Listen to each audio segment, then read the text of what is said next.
أعوذ بالله من الشيطان الرجيم بسم الله الرحمن الرحيم ولقد بعثنا في كل أمة رسولا أن اعبدوا الله واجتنبوا الطاغوت সূরা নাহল 36 নম্বর আয়াত। আল্লাহ পাক বলেছেন, আমি প্রত্যেক জাতির কাছে একজন রাসূল প্রেরণ করেছি, তার মাধ্যমে সবাইকে জানিয়ে দিয়েছি আল্লাহর বন্দিগি করো, তাগুদের বন্দিগি পরিহার করো। এই আয়াতটিতে আল্লাহ পাক স্পষ্ট জানিয়েছেন যে প্রত্যেক জাতি গোত্রে আল্লাহ পাক রাসূল প্রেরণ করেছেন, আর রাসূল প্রেরণের মূল উদ্দেশ্যই হচ্ছে মানুষদেরকে তাগুদের পথ থেকে ফিরিয়ে আল্লাহর পথে ফিরিয়ে নিয়ে আসা। আজকের আমি তাগুদের পরিচয় সম্পর্কে আপনাদেরকে তুলে ধরব।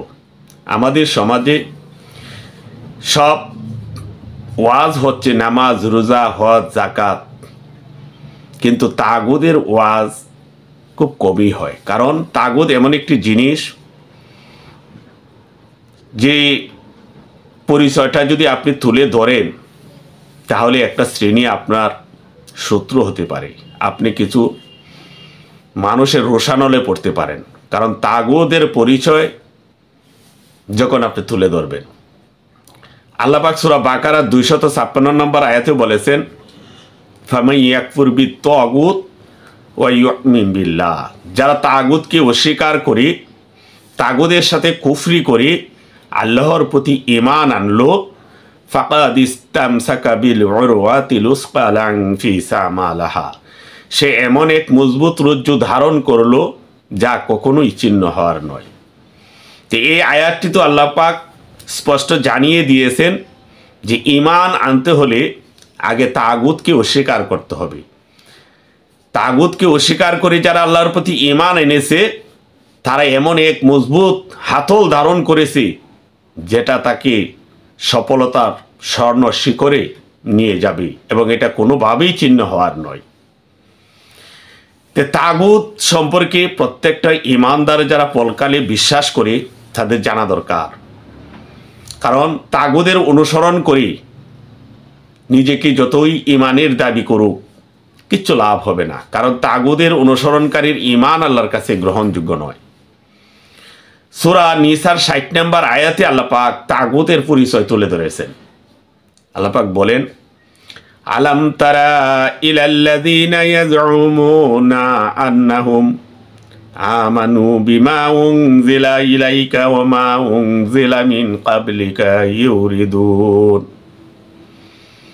আল্লাহ পাক বলেন, তুমি কি তাদেরকে দেখোনি যারা এই মর্মে দাবি করে চলেছে যে তারা ঈমান এনেছে সেই কিতাবের প্রতি যা তোমার উপর নাজিল করা হয়েছে এবং সেই সব কিতাবের প্রতি যেগুলো তোমার পূর্বে নাজিল করা হয়েছিল। আইয়াতুহাকামু ইলাত তাগুতি ওয়া ক্বাদ উমিরু আইয়াকফুরু বিহি, কিন্তু তারা নিজেদের বিষয়সমূহ ফয়সালার জন্য তাগুদের দিকে ফিরতে চায়, অথচ তাদেরকে তাগুতকে অস্বীকার করার হুকুম দেওয়া হয়েছিল।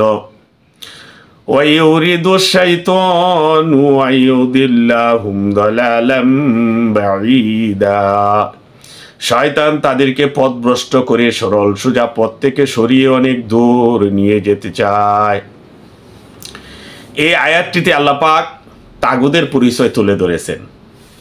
সেই লোকগুলির কথা বলেছেন, রাসূল সাল্লাল্লাহু আলাইহি ওয়াসাল্লামকে বলতেছেন যে তুমি এই লোকগুলিকে দেখেছো যারা তোমার প্রতি যে কিতাব নাজিল করা হয়েছে অর্থাৎ কোরআনের প্রতি তারা ঈমানের দাবি করে, কিন্তু কোরআন দিয়ে তাদের বিচার ব্যবস্থা, তাদের জীবন ব্যবস্থা পরিচালিত হোক সেটা তারা চায় না।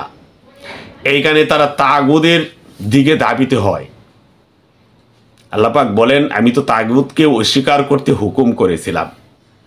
অর্থাৎ কোরআনের শাসন ব্যবস্থা ছাড়া, কোরআনের জীবন ব্যবস্থা ছাড়া যে জীবন ব্যবস্থা, যে শাসন ব্যবস্থা আছে, সমস্ত জীবন ব্যবস্থা, সমস্ত শাসন ব্যবস্থাকেই আল্লাহ পাক এই আয়াতটিতে তাগুত বলেছেন। যারা ওই দিকে ধাবিত হয়, ওয়া ইউরিদু শাইতানু আইয়ুদিল্লাহুম দালালাম বাঈদা, শয়তান তাদেরকে পথভ্রষ্ট করে এর মাঝে অনেক দূর নিয়ে যেতে চায়। তিনি ভাইরা, আমাদের সমাজের বেশিরভাগ মানুষ ইমানেরও দাবি করে, তাগুদেরও অনুসরণ করে। তারা উপাসনায় আল্লাহর জীবন ব্যবস্থাকে পছন্দ হয়, কিন্তু শাসন ব্যবস্থায়, ইসলামী শাসন ব্যবস্থা তাদের ভালো লাগে না, পছন্দ হয় না। এখানে তারা ইসলামী শাসন ব্যবস্থা ছাড়া অন্য শাসন ব্যবস্থার দিকে ধাবিত হয়। কারো দাবি পছন্দ হয় জাতীয়তাবাদী আদর্শ, কারো পছন্দ হয় ধর্মনিরপেক্ষতাবাদ। আল্লাহ পাক বলেছেন সেই সবগুলি হচ্ছে তাগুত। দিনী ভাইয়েরা, সূরা বাকারায় আল্লাহ যে কথাটি বলেছেন যে ঈমান যদি তোমরা আনতে চাও, ঈমানের পথে যদি পরিচালিত হতে চাও, তাহলে আগে তোমাদেরকে তাগুতকে অস্বীকার করতে হবে। আপনি আল্লাহর খলিফা, আল্লাহর প্রতিনিধি, আপনার কাজ হচ্ছে মনিবের হুকুম অনুযায়ী জীবনকে পরিচালিত করা। মনিবের হুকুম বাদ দিয়ে আপনি যদি কোনো গোলামের হুকুম আপনার কাছে ভালো মনে হয়, মনিবের হুকুমাত জমিনে প্রতিষ্ঠা করার কাজ বাদ দিয়ে আপনি যদি গোলামের হুকুম প্রতিষ্ঠা করতে চান, তাহলে আপনি তাগুদের অনুসরণকারী।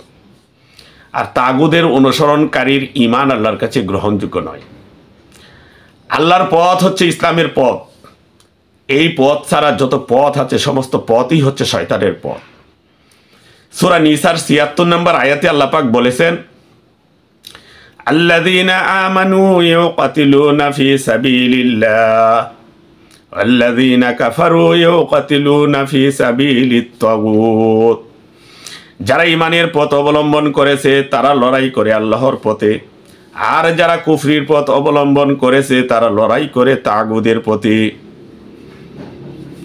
যারা ঈমানের পথই হচ্ছে আল্লাহর পথে লড়াই সংগ্রাম করা, জমিনে ইনসাফ কায়েম করা, জমিনে আল্লাহর হুকুমাতকে বিজয়ী করা, সৎ লোকের শাসন কায়েম করার জন্য, আল্লাহর খেলাফত প্রতিষ্ঠা করার জন্য, কোরআনের রাজ কায়েম করার জন্য সে তাগুতি শক্তি, শয়তানি শক্তির বিরুদ্ধে সে লড়াই সংগ্রাম করবে। এটাই হচ্ছে ঈমানের পথ। কিন্তু ইসলামী হুকুমাত, আল্লাহর খেলাফত কায়েমের বাদ দিয়ে যারা জাতীয়তাবাদী আদর্শ, ধর্ম নিরপেক্ষতাবাদ, সমাজতন্ত্র, যত তন্ত্র মন্ত্র আছে এইগুলা যারা রাষ্ট্র ব্যবস্থায় প্রতিষ্ঠা করতে চায়, এদেরকে আল্লাহ পাক বলছেন আল্লাযীনা কাফারু ইউকাতিলুনা ফি সাবিলিত তাগুত। তারা কুফরির পথ অবলম্বন করেছে, তারা তাগুদের পথে লড়াই সংগ্রাম করছে। দিনী ভাইয়েরা, সূরা জুমারের ১৭ নম্বর আয়াতে আল্লাহ পাক বলছেন, ওয়াল্লাযীনা ইজতানাবুত তাগুতা ইয়াবুদুহা ওয়া আনাবু ইলাল্লাহি লাহুমুল বুশরা ফাবাশশির ইবাদ। যারা তাগুদের পথ পরিহার করে আল্লাহর দিকে ফিরে এসেছে তাদের জন্য সুসংবাদ, আমার সেই সব বান্দাদেরকে সুসংবাদ দিয়ে দাও। সুসংবাদ হচ্ছে ওই সব ব্যক্তিদের যারা তাগুতকে পরিহার করে আল্লাহর দিকে ফিরে এসেছে। তাই আজকের আলোচনায় আমি আপনাদেরকে যে কথাটি বলতে চাই, আপনি আল্লাহর দিকে ফিরে আসুন। কারণ ইসলাম হচ্ছে সমস্ত মত পথ পরিহার করে তাওহীদের উপর নিজের জীবনকে পরিচালিত করা। এটাই হচ্ছে ইসলামের পথ। আর অন ইসলামিক পথ হচ্ছে যে আল্লাহকেও বিশ্বাস করি, গায়রুল্লাহকেও বিশ্বাস করি, সেটা তো অন ইসলামিক পথ, অমুসলিমদের কাজ, মুসলিমদের কাজ এটি নয়।